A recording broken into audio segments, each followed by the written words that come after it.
नमस्कार, next IAS Hindi के HOD अंक में आपका स्वागत है। आज की पहली न्यूज के ऊपर बात करेंगे। पहली न्यूज को द हिंदू ने अपने पेज नंबर 1 पर कवर किया था और ये गवर्नेंस सेक्शन से जुड़ी हुई न्यूज है। जीएस पेपर 2 के अंतर्गत शामिल होगी। न्यूज ये है कि केंद्र सरकार ने लद्दाख में बनाए 5 नए जिले।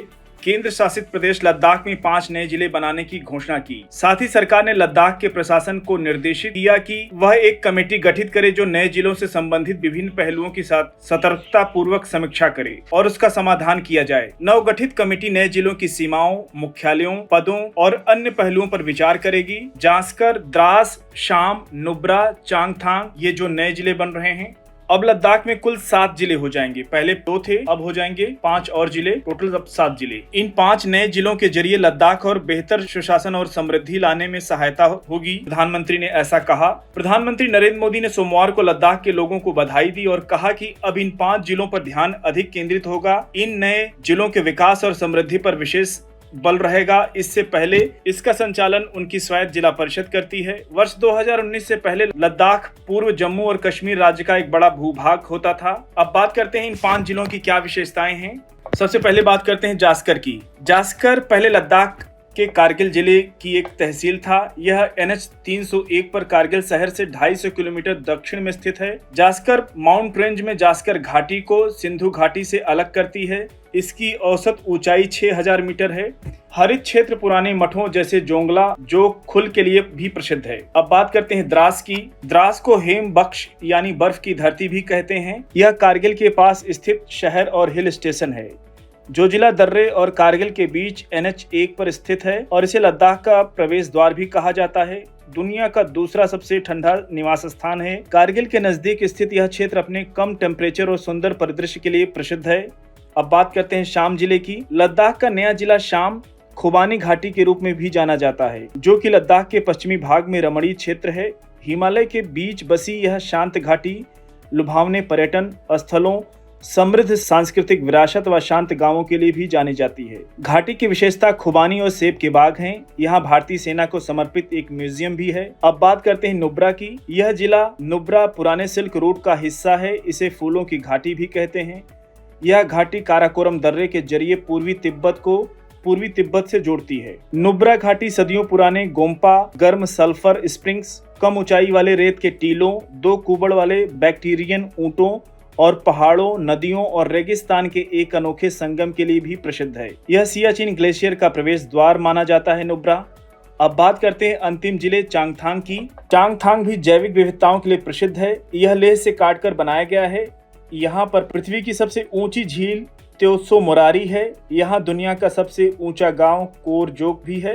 पर्यटक यहाँ दुर्लभ हिम तेंदुए, कोई कियांग या जंगली गधे के साथ काली गर्दन वाले क्रेन भी देखने आते हैं। आप लोग एक बार लद्दाख का पॉलिटिकल मैप और फिजिकल मैप जरूर देख लीजिएगा। अब बात करते हैं अगली न्यूज के ऊपर। अगली न्यूज को भी द हिंदू ने अपने पेज नंबर 12 पर कवर किया था। गवर्नेंस सेक्शन से जुड़ी हुई न्यूज है। जीएस पेपर 2 के अंतर्गत आएगा। न्यूज ये है कि शिक्षा मंत्रालय ने NILP यानी न्यू इंडिया साक्षरता कार्यक्रम के तहत वयस्क साक्षरता के नए सिरे से किए जा रहे प्रयास के मद्देनजर साक्षरता को परिभाषित किया है और बताया कि पूर्ण साक्षरता हासिल करने का क्या अर्थ है। 5 वर्ष का कार्यक्रम यानी 2022 से लेकर 2027 के लिए है, जिसका उद्देश्य सभी राज्यों और केंद्र शासित प्रदेशों में प्रत्येक वर्ष 15 वर्ष से अधिक आयु के 1 करोड़ विद्यार्थियों को शामिल करना है। इस योजना का लक्ष्य 15 वर्ष और उससे अधिक आयु वर्ग के 5 करोड़ अशिक्षित या निरक्षरों को शामिल करना है।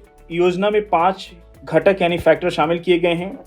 पहला है आधारभूत साक्षरता, एलिमेंट्री मैथ स्किल्स को शामिल किया गया है। दूसरा है महत्वपूर्ण जीवन कौशल। तीसरा है व्यावसायिक कौशल विकास। चौथा है आपका बेसिक एजुकेशन यानी बुनियादी शिक्षा और 5वां है सतत शिक्षा। साक्षरता को पढ़ने, लिखने और समझ के साथ कैलकुलेशन करने के रूप में समझा जा सकता है, अर्थात डिजिटल और वित्तीय साक्षरता जैसे महत्वपूर्ण जीवन कौशल के साथ साथ पहचानना, समझना और व्याख्या करना या निर्माण करना है। पूर्ण साक्षरता का अर्थ किसी राज्य या केंद्र शासित प्रदेश में 95% साक्षरता हासिल करना होगा। अगली न्यूज की ओर बढ़ेंगे हम लोग। इस न्यूज को इंडियन एक्सप्रेस ने अपने पेज नंबर 5 पर कवर किया था। IR सेक्शन से जुड़ी हुई न्यूज है। जीएस पेपर 2 के अंतर्गत शामिल होगा। न्यूज ये है, दूसरी मंत्री स्तरीय बैठक भारत सिंगापुर रणनीतिक संबंधों को बढ़ाने के लिए नए क्षेत्रों की पहचान करेंगे। भारत सिंगापुर के बीच सोमवार को प्रौद्योगिकी, आर्थिक, कूटनीति और वाणिज्य क्षेत्र में आपसी सहयोग को प्रगाढ़ करने के लिए दूसरी मंत्री स्तरीय राउंड टेबल बैठक हुई। इस बैठक में हिस्सा लेने के लिए विदेश मंत्री एस जयशंकर, वित्त मंत्री निर्मला सीतारमण, उद्योग और वाणिज्य मंत्री यानी industry and commerce minister Piyush Goyal और सूचना प्रौद्योगिकी और इलेक्ट्रॉनिक्स मंत्री अश्विनी वैष्णव सिंगापुर गए।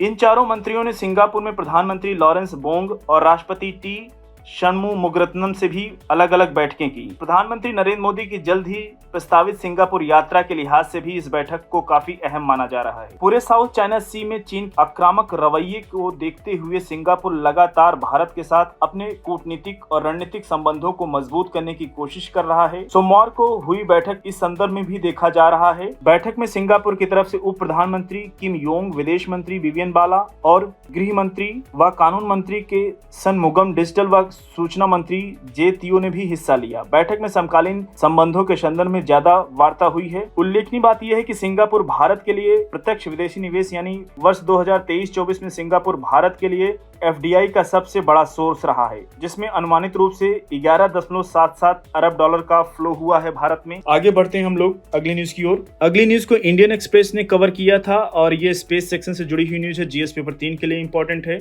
न्यूज ये है कि इसरो यानी भारतीय अंतरिक्ष अनुसंधान संगठन अंतरिक्ष यान की सुरक्षा का परीक्षण करने के लिए एक मानव रोबोट व्योममित्र को अंतरिक्ष में भेजेगा। इसरो की तिरुवनंतपुरम इकाई में डिजाइन की गई मानव खोपड़ी का वजन 800 ग्राम है और इसकी मेजर करें यानी इसकी माप करें तो 200 मिलीमीटर इंटू 220 मिलीमीटर है, जो दबाव और कंपन को सहन करने के लिए उच्च शक्ति वाले एल्यूमिनियम मिश्र धातु से निर्मित है। व्योममित्र ऊपरी मानव शरीर जैसा होगा, जिसमें चलने योग्य हाथ, चेहरा एवं गर्दन होगी, जो मानव जैसे कार्य करने और अंतरिक्ष यात्रा के प्रभावों का आकलन करने के लिए सेंसर से लैस होगा। क्या आप जानते हैं गगनयान मिशन भारत का मानव को अंतरिक्ष में भेजने का पहला प्रयास यानी अगले वर्ष के लिए निर्धारित है, लेकिन उससे पूर्व 2 मानव रहित मिशन की तैयारी है। G1 यानी गगनयान 1, G2 यानी गगनयान 2 उड़ाए जाएंगे। अगली न्यूज की ओर बढ़ेंगे हम लोग। अगली न्यूज को इंडियन एक्सप्रेस ने कवर किया था अपने पेज नंबर 9 पर और ये इकोनॉमी सेक्शन से जुड़ी हुई न्यूज है। GS पेपर 3 के अंतर्गत शामिल होगी। न्यूज ये है कि भारतीय रिजर्व बैंक के गवर्नर शक्तिकांत दास ने सोमवार को कहा कि यूनिफाइड लेंडिंग इंटरफेस का राष्ट्रव्यापी लॉन्च नियत समय में होगा, बहुत जल्दी ही होगा।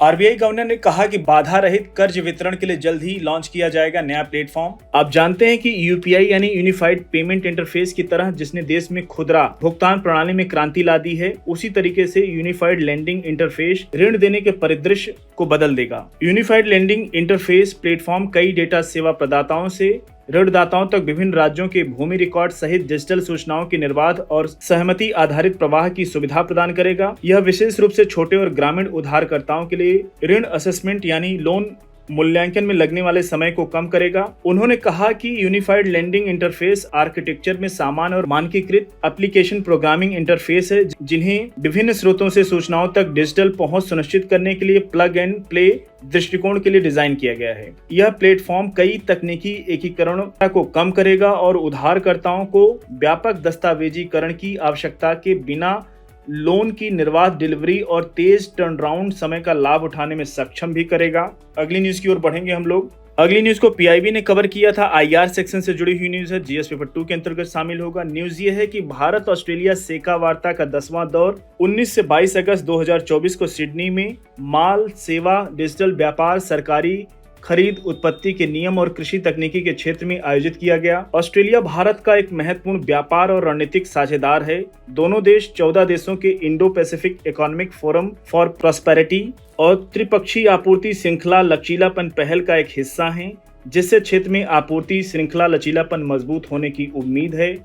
अगली न्यूज की ओर बढ़ेंगे। इस न्यूज को भी PIB ने कवर किया था। गवर्नेंस सेक्शन से जुड़ी हुई न्यूज है। GS पेपर 2 के अंतर्गत शामिल होगी। न्यूज यह है कि प्रधानमंत्री नरेंद्र मोदी की अध्यक्षता में केंद्रीय मंत्रिमंडल ने आज एकीकृत पेंशन योजना को मंजूरी दे दी, यानी UPS को मंजूरी दे दी है। UPS की विशेषताओं की बात करें तो इसमें सुनिश्चित पेंशन को शामिल किया गया है। 25 वर्ष की न्यूनतम अर्हक सेवा के लिए सेवानिवृत्ति यानी रिटायरमेंट से पहले अंतिम 12 महीनों में प्राप्त एवरेज बेसिक पे का 50%। यह वेतन न्यूनतम 10 वर्ष की कम सेवा अवधि के लिए अनुपातिक होगा और सुनिश्चित पारिवारिक पेंशन भी मिलेगी। कर्मचारी की मृत्यु से ठीक पहले उसकी पेंशन का 60% मिलेगा। सुनिश्चित न्यूनतम पेंशन की बात करें तो न्यूनतम 10 वर्ष की सेवा के बाद रिटायर होने पर 10,000 रुपए पर मंथ पेंशन मिलेगी और इन्फ्लेशन इंडेक्स में भी शामिल किया जाएगा। ठीक है, अगली न्यूज की ओर बढ़ेंगे हम लोग। अगली न्यूज को PIB ने कवर किया था और साइंस एंड टेक से जुड़ी हुई न्यूज है, जीएस पेपर 3 के अंतर्गत शामिल होगी। न्यूज ये है कि प्रधानमंत्री नरेंद्र मोदी की अध्यक्षता में केंद्रीय मंत्रिमंडल ने आज 3 अम्ब्रेला स्कीम को जारी रखने की मंजूरी दी,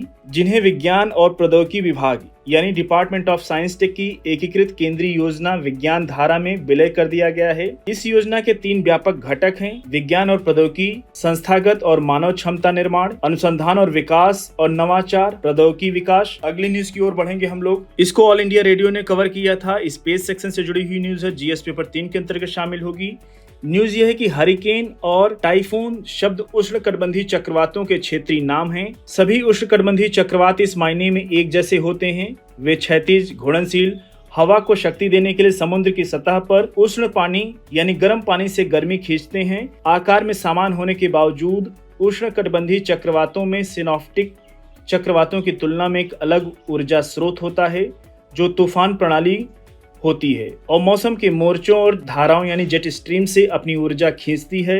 अटलांटिक और पूर्वी प्रशांत क्षेत्र में उष्णकटिबंधीय चक्रवातों को आमतौर पर हरिकेन कहा जाता है। ये विशेष करके आप देखे होंगे अमेरिका के क्षेत्र में पाया जाता है। और पश्चिमी प्रशांत क्षेत्र में बनने वाले उष्णकटिबंधीय चक्रवात के लिए आम शब्द है टाइफून, जो जापान और चीन में पाया जाता है। हिंद महासागर और ऑस्ट्रेलिया के पास जो उष्णकटिबंधीय चक्रवातों को सिर्फ साइक्लोन यानी चक्रवात कहा जाता है। तो दोस्तों, आज के HOD अंक को यहीं पर समाप्त करते हैं। मिलते हैं नेक्स्ट अंक में कुछ और न्यूज के साथ। तब तक जुड़े रहिए नेक्स्ट आइस हिंदी के साथ। धन्यवाद।